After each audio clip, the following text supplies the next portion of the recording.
अपने शरीर को, स्त्री पुत्र गृह पशु धन बंधु बांधवों को इतना प्यार कर लेता है कि उसे लगता है कि बस ये सब हमारे समीप रहे, इससे बड़ा भाग्य मेरा और कोई नहीं हो सकता। अब इनके पालन पोषण की चिंता में इसका हृदय जलता रहता है। दुर्वासना से दूषित हृदय होने के कारण इसके हृदय में ज्ञान नहीं होता। परिवार का पोषण करने के लिए पाप करने लगता है, मनमानी आचरण, जैसे धन आवे वैसे। ध्यान रखना, यदि आपने किसी निर्दोष को दंड विधान किया है किसी पदवी पे बैठ के, या किसी असहाय असमर्थ को अपने बल के द्वारा रौंद करके तुमने धन लिया है, या छल कपट हिंसा के द्वारा तुमने धन लिया है, तो किसी दूसरे की जरूरत नहीं तुम्हारा नाश करने के लिए, वो धन ही पर्याप्त है। जो धन तुमने लिया है तुम्हें किसी दूसरे दुश्मन की जरूरत नहीं, वो धन ही तुम्हारा सर्वनाश कर देगा। देख लेना, खुद अनुभव कर लेना। इसी जीवन में तुम्हें अनुभव होगा कि मैंने बहुत गलत किया है। मरते समय तक तुम्हें बोध हो जाएगा कि तुमने क्या किया है। अभी नशा है तुम्हारे दिमाग में बल का, बुद्धि का, तो देख लो कुमार्गामी प्रवृत्तियों के द्वारा धन कमा के, पर जब इसका परिणाम आएगा तो रोते नहीं बने, रोने लायक भी नहीं रहोगे, आंसू भी नहीं निकल पाएंगे, आह मचेगी हृदय। वो अपनी परिवार के पोषण के लिए इतना जलने लगता है कि तरह तरह की पाप की कमाई करके परिवार को सुखी करना चाहता है। हे माता जी, वो धन वस्तुएं कमा के लाता है और उल्टा स्त्रियों के द्वारा संभोग आदि के समय प्रदर्शित किए हुए माया में कपटपूर्ण प्रेम को वो अपना जीवन समझ लेता है। बालकों की मीठी मीठी तोतली बानी में वो इतना फंस जाता है कि दुख प्रधान कपटपूर्ण कर्म करके उनकी कामनाओं को पूर्ण करना चाहता है। दूसरे बेटे का अपहरण करके उसकी हत्या भले हो जाए पर मेरा बेटा सुखी रहे। कैसे ऐसा हो सकता है? ऐसा कैसे हो सकता है? अगर किसी को तुमने 100 आंसू गिराए हैं तो 10,000 आंसू तुम तैयार रखो, तुम्हारे रे 10,000 आंसू गिरेंगे। तुमने किसी को अगर एक बार भी कटुवचन बोला है, 10 बार तुम्हें कटुवचन सहना पड़ेगा। ये भूमि है, जैसे एक दाना फेंको तो सैकड़ों दाना पैदा कर देती, इसे कर्म भूमि कहते हैं। तुम्हारा कर्म बहुतायत होकर तुम्हें फल देगा, अच्छा या बुरा, जैसा कर्म किया है। अब वो सोचता है कि धन के द्वारा हम अपने और अपने परिवार के दुख का नाश कर लेंगे। इसी में वो सुख मानने लगता है कि इन केन प्रकारेण दंभ कपट पाखंड झूठ हिंसा दुराचार व्यभिचार, कैसे भी वो धन मिलना चाहिए। अब वो भयंकर हिंसा वृत्ति के द्वारा धन संचय करता है और अपने परिवार का पोषण करता है, जिसके फलस्वरूप उसके लिए नर्क निश्चित हो जाता है। जीते जी ये अमुक नर्क में जाएगा। जैसे कानून है, आप हत्या करोगे तो अमुक केस लगेगा, उसका परिणाम आपको फांसी या आजीवन सजा, ऐसे पहले से निश्चित है। ये कर्म करोगे तो आपको ये नर्क मिलेगा, ये कर्म करोगे इतने कल्प तक। वहां वर्ष नहीं चलते, कल्प चलते। स्वयं तो उनके खाने पीने से बचे हुए जूठे अन्न को खाकर सुख पाना, बच्चे का जूठा, परिवार का अच्छा लगा, मेरा परिवार, और वैसे ही दूसरे परिवार का नाश करके हिंसा करके वो धन कमाता है। जब ऐसा कोई करता है तो बार बार प्रयत्न करने पर भी दुख हटता नहीं, दुख बढ़ता चला जाता है। लोभवश वो इतना अधीर हो जाता है कि उसे जीवन भार लगने लगा। अब क्या करूं, कैसे करूं? क्योंकि अधर्म के द्वारा कमाया हुआ धन कभी शांति प्रदान नहीं करता, सदैव दुख बढ़ाता रहता है, विपत्तियां बढ़ाता रहता है। मंद भाग्य मंद बुद्धि वाला पूरा जीवन व्यतीत हो गया अधर्म करते हुए, अब आया बुढ़ापा, चिंता छा रही है, लंबी लंबी सांसें ले रहा है, कोई उससे बात नहीं कर रहा है। जिनका पालन पोषण किया है वही पुत्र परिवार उसको देखना भी पसंद नहीं करते। खूब खास के थूकता है बुढ़ा, घर के बाहर सब गंदगी फैलाए है। अगर कहीं साइड में कमरा है, पिछवाड़े टाइप कहीं हो तो ऐसे रखे जाते बूढ़े बाड़े, इज्जत खराब होती है, सामने ही प्रवेश होते, खांस रहे बैठे, कोई उनका आदर नहीं करता। जैसे किसान बूढ़े बैल की उपेक्षा कर देता है, ऐसे परिवार वाले उसकी उपेक्षा कर देते। फिर भी उसे घर से वैराग्य नहीं होता, हरि की याद नहीं आती। उसने स्वयं जिनको पाला था वही उसका निरादर करते हैं। पक्का एक बिंदौर है यमुना के किनारे, फतेहपुर जिला, उस समय भ्रमण में थे तो एक गांव की गली से निकलना पड़ा। कोई ऊपर से देख रहा था, वृद्धाया बड़ा महल जैसा मकान बना था। स्वामी जी रुकिए रुकिए, बोली मैं बहुत ये सब मैंने कमा के मकान बनाया है, मेरे बच्चे मुझे रोज गाली देते मारते, अच्छे अच्छे पदार्थों बना के पाते हैं मेरे लिए, क्या करूं? बाबा जी से पूछोगे तो क्या? एकमात्र उपाय भगवान की शरण में हो, अब भजन करो, चौथी अवस्था है। बोले वो तुमसे बात चल रही, क्योंकि लोगों की धारणा होती कोई जंतुर दे देंगे, कोई छूछा कर देंगे, काम बन जाएगा। बहुत गिरी हुई स्थिति लोगों की होती है, वो ये नहीं समझते कि राधा राधा कृष्ण कृष्ण कहने से सब दुख दोष नष्ट हो जाएंगे। तुम्हारा परिवार क्या तुम्हें विश्व प्यार करने लगेगा। जा पर कृपा राम की हुई, ता पर कृपा करे सब कोई। विश्व तुम्हें प्यार देगा, विश्व तुम्हें सम्मान देगा, यदि तुम विश्वेश्वर भगवान श्री हरि का नाम जप करोगे, उनका आश्रय। पर ये मार्ग ही किसी को नहीं समझ में आता। वृद्धावस्था के कारण उसका रूप बिगड़ गया, बुद्धि कमजोर हो गई, शरीर रोगी हो गया, अग्नि मंद पड़ गई, पुरुषार्थ और भोजन दोनों कम हो गए, बस घोर चिंता।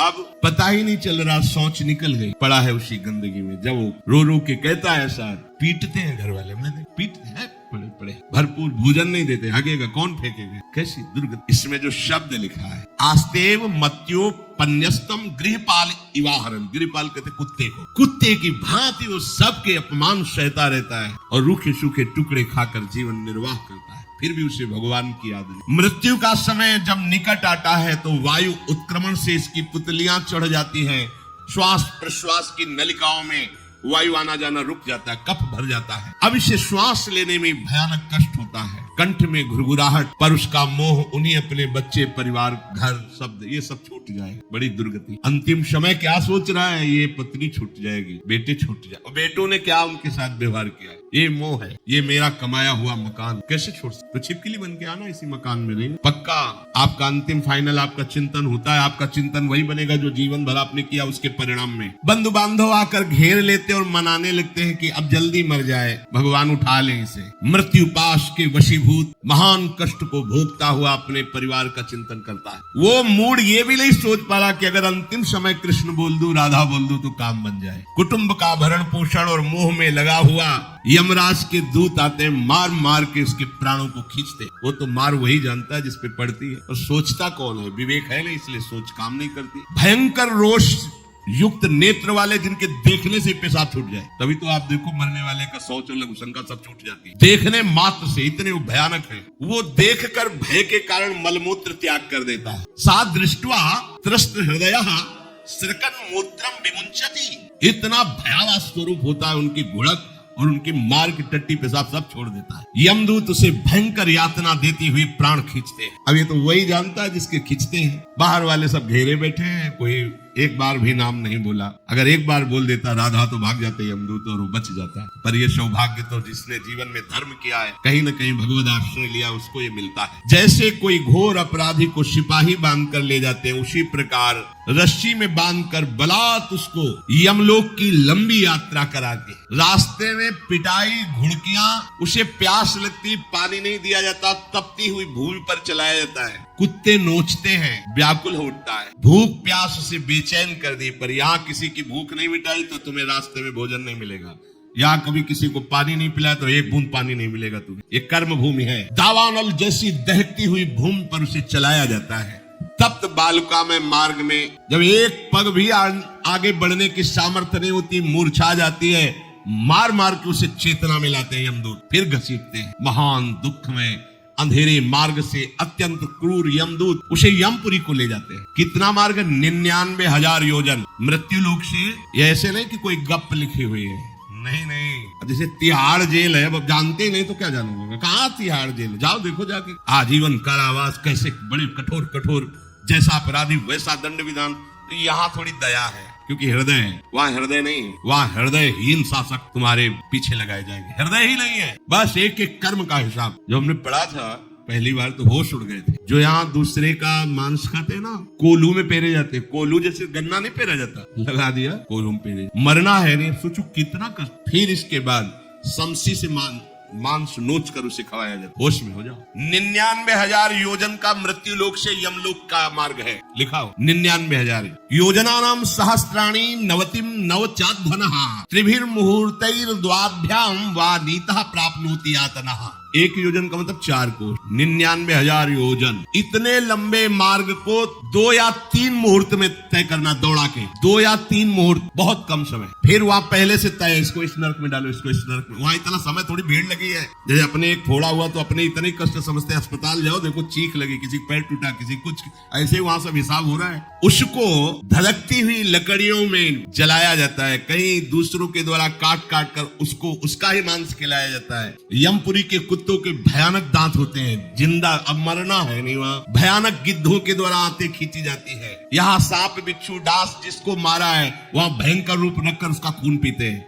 हिसाब है बहुत होश में। यहाँ तुम किसी के शरीर को काट दो तो मर जाएगा, वहां ऐसा नहीं होता, वहां बार बार काटा जाएगा, मरोगे नहीं, पीड़ा वैसे ही होगी। बड़े भयानक कष्टों को भोगता है, तामिस्त अंध तामिस्त रौरव आदि नरकों को भोगता है। हे माता, भगवान कपिल देव जी कहते हैं जो पुण्य आत्मा लोग होते हैं स्वर्ग आदि में जाकर पुण्य भोगते हैं, लेकिन दोनों को फिर गिरना होता है, क्योंकि वो भगवान का भजन नहीं किए, इसलिए पुण्य भोग कर मृत्यु लोक आते हैं, वो पाप भोग कर नरक से मृत्यु लोक आते हैं। माता जब उनके भोग संपन्न होते हैं नरक आदि के, अब वो जन्म लेते हैं। फिर यहाँ ध्यान से सुनो, जब जीव को मनुष्य शरीर में जन्म लेना होता है तो प्रकृति में वर्षा के साथ आता है, प्रकृति में वर्षा के साथ आया, और फसल में मूली गाजर गेहूं अन्न इनमें वो जीव प्रवेश करता है और उसे माता पिता दोनों पाते हैं। तो सप्तम धातु वीर के रूप में परिणित होता है जीव। वो वीर कण के रूप में माता के उदर में जब प्रवेश करता है तो एक रात्रि में माँ का और पिता का दोनों का वो जो वीर मिलता है, उस रज और वीर के मिलने से एक कलल सा बनता है। 5 रात्रि व्यतीत होने के बाद एक बुदबुदा सा बनता है। 10 रात्रि व्यतीत होने के बाद एक बेर की सी आकृति होती है। फिर उसके बाद उसमें धीरे धीरे मांस पेशियां बढ़ने लगती हैं। 1 महीने में उसके सिर निकल आता है, 2 महीने में हाथ पांव अंगों का विभाग होता है, 3रे महीने में नख रोम अस्थि चर्म स्त्री पुरुष के चिन्ह प्रकट हो जाते हैं, 4 महीने में मांसादि 7 धातुएं प्रकट हो जाती है, 5वें महीने में चेतना जागृत हो जाती है। जैसे अपने चेतना, ऐसे 5वें महीने में गर्भस्थ शिशु की चेतना जागृत हो गई। जीव है पर चेतना 5 महीने बाद माँ के गर्भ में जागृत। अब उसे भूख लगती है, प्यास लगती है, वहां की तापमयी जलन पीड़ा, छोटे छोटे कीड़ों के द्वारा काटना, 6ठे मास में झिल्ली से लपटा हुआ माँ की दाहिनी कोख में कीड़े की तरह तड़पता है। उस समय माता को कड़वे और खट्टे पानी की लालसा होती है, जिससे उसके अंगों में जाकर भयंकर जलन होती है। यह है भोग। वो कृमि कीड़े की तरह तड़पता है। मलमूत्र के गड्ढे में बीच में झिल्ली में बंधा हुआ वो जीवात्मा सुकुमार तो होता है, वहां के कीड़े उसे नोचते छोटे छोटे, वो तड़पता है। माता प्रसन्न होती कि जब बच्चा हिलता है, बोले है उसकी दुर्गति हो रही, वहां भयंकर कष्ट पा रहा है। ऐसा क्लेश होता है कि क्षण क्षण में बेहोश होता रहता है। माता के खाए हुए कड़वे तीखे गरम नमकीन रूखे खट्टे यही पदार्थ पाने की इच्छा होती है माता, क्योंकि उसको भोग भोगना है। उसके कोमल शरीर में भयानक पीड़ा होती है जब माता ऐसे पदार्थ खाती है। गर्भाशय की झिल्ली में लिपटा हुआ, आंतों और मलमूत्र से घिरा हुआ, सिर पेट की और पीठ और गर्दन एक कुंडलाकार ऐसे कंकड़ जैसा ऐसी आकृति गर्भस्थ शिशु की होती है। पिंजड़े में बंद पक्षी के समान पराधीन, ना तो वो हिल डुल सकता है ना बोल सकता है, बड़ा असमर्थ दुख को भोग रहा है, चेतना पूरी है। इसी समय भगवान द्रवित होकर उसे ज्ञान देते हैं, गर्भस्थ शिशु को, सबको। जे उसे ज्ञान होता है तो सैकड़ों जन्म के कुकर्मों से याद आते हैं, सैकड़ों जन्म के। ओहो, ये मेरे कर्म का ही फल, मैंने ऐसे कर्म किए इसलिए दुख भोग रहा हूँ। बेचैन हो जाता है, कैसे निपट पाऊंगा, सैकड़ों जन्म के कर्म जमा है। अब महान अशांति उसके हृदय में, उस शरीर में भयंकर पीड़ा। कुंडलाकार शरीर है, हिल भी नहीं सकता है, बस कीड़े काटते हैं, बड़ी तड़पन, बड़ी जलन, भूख प्यास की जलन। अब एक और भयानक जलन हुई, उसे स्मरण हो जाता है कई जन्मों के, सैकड़ों जन्मों के पाप कर्मों का। 7वां महीना आरंभ हुआ कि ज्ञान का उन्मेष हो गया। अब प्रसूति वायु उसे चला रही है, तड़पता है वो। सप्त धातु में स्थूल शरीर से बंधा हुआ वो जीव भयभीत होकर के पुकारता है, अगर कोई भगवान है तो एक बार मुझे यहाँ से निकाल दे। वो विनय करता है, भगवान कोई अगर भगवान है जिसने मुझे इस बंधन में डाला है, एक बार निकाल दे, यहाँ से जाके केवल भजन करूंगा। जीव कहता है, जंतुरुवाच तस्योपसन्नमवितुम जगदिच्छयात् नाना तनोर्भुवि चलत् चरणारविंदम सोहम ब्रजामि शरणम रकुतो भयम में येने दृशी गतिरदर्श सतोनुरूपा।